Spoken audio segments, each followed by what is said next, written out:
Oh man, this sucks, guys. So it's the day after Cory Sandhagen, Umar Nurmagomedov. If I haven't ever said it on this channel, Cory Sandhagen's my absolute favorite fighter. Um, when I just as a fan was watching and training, he was one of the fighters I would look at to utilize styles to implement in my own fighting. And I don't know, when I watch interviews and stuff, he's really relatable. I think the way we look at fighting, just the way we think about things, is very similar. But just a recap on the fight, just because I feel like I need to make a video. So, a positive, and I could be mistaken, I've really got to take a few days to think about it. I think Cory is the first person, first American, to shut down the Dagestani wrestling. That was insane. Those grappling exchanges were on a level I had never seen. Like, Umar is fast, and Cory and Ryan sure came up with a strategy that worked. We saw the same thing every time. Cory would really get heavy on Umar's head when Umar would dive in. Umar got real good. It was like in the second Umar found that about the third transition he needed to make was taking the back, and he kept doing that throughout the fight.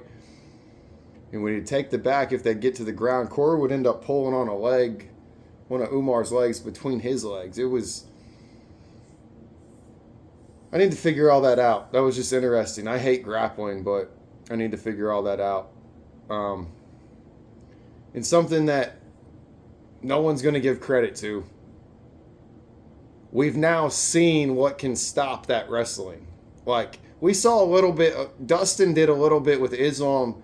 Dustin's approach was to stay in the center. Don't let it get pressed against the cage. But we saw something different with Cory. So we're going to see wise. We're never going to see it explained like this.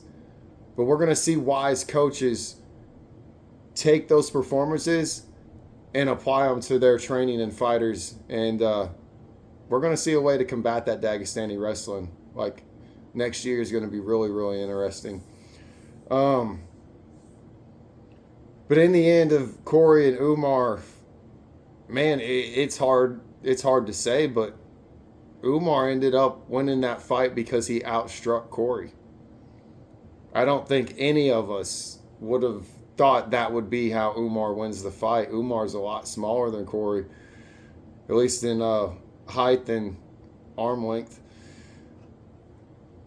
I feel like, and I've mentioned this in videos before, there's something to knowing too much in fighting because you'll think about too much. And I feel like I watched that in Cory. And I feel like I've seen it in a couple of his fights. So I'm a big, big advocate in volume striking. Like, your volume needs to be high.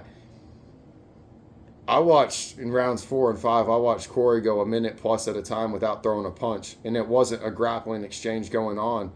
He was really having trouble with entering, which is crazy because he had the longer range.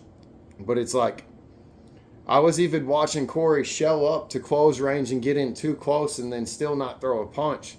And it was odd because that left hook was there to the body a lot and he would land it some.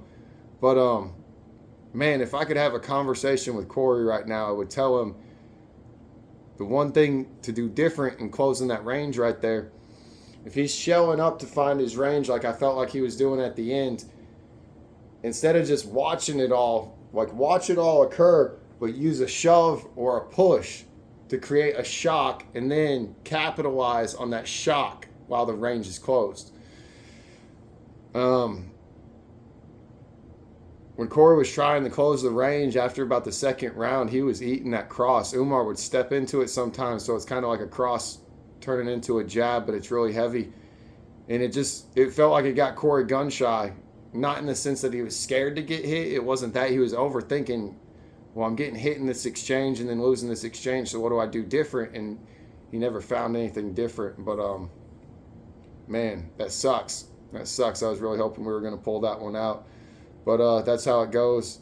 Guess I got some training today. I don't know. I just wanted to get a video out with Cory.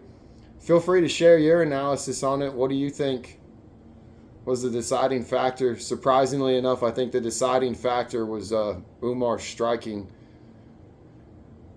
Umar definitely held up cardio-wise. He has great grappling. Cory showed up with the best defensive grappling anyone's ever showed up with against one of these Dagestani guys. And, man, the best striker in the UFC, in my opinion, got outstruck. That's crazy. But I'm going to get into some training of my own today, so y'all have a good one.